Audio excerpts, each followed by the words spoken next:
Своето годишно обраќање претседателката Силјановска го започна со трагедијата во Кочани, за која што рече дека овој немил настан со ужасни последици ја донесе земјата до колективна тага и траума.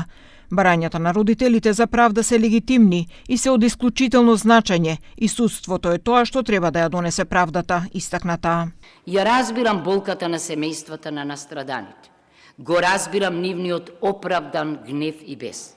Нивните барања за вистина, за одговорност и за правда се апсолутно легитимни. Единствениот легален начин како државата може да ги задоволи легитимните барања на семејствата е преку почитување на уставот и законите.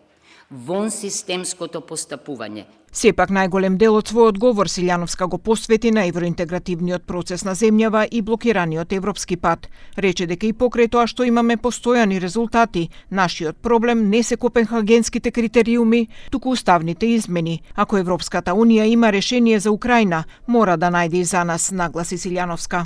На вагата на Европската унија чинам дека нашите уставни измени како да имаат поголема тежина од суштинските реформи.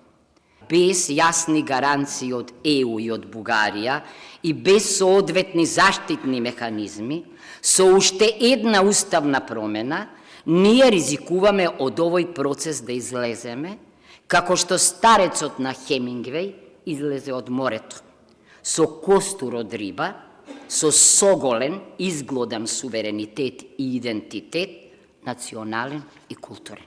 Силјановска ги спомна информациите околу можно прифаќање на мигрантите, но не рече дека такво нешто не постои, туку доколку се тие проблем за Британија, за нас би биле уште поголем и дека затоа би требало да се внимава. Таа го пофали и проектот Safe City, кој рече дека е многу важен за сообраќајната безбедност и овој пат го отвори проблемот со иселувањето на младите, но и за политиките за нашите иселеници.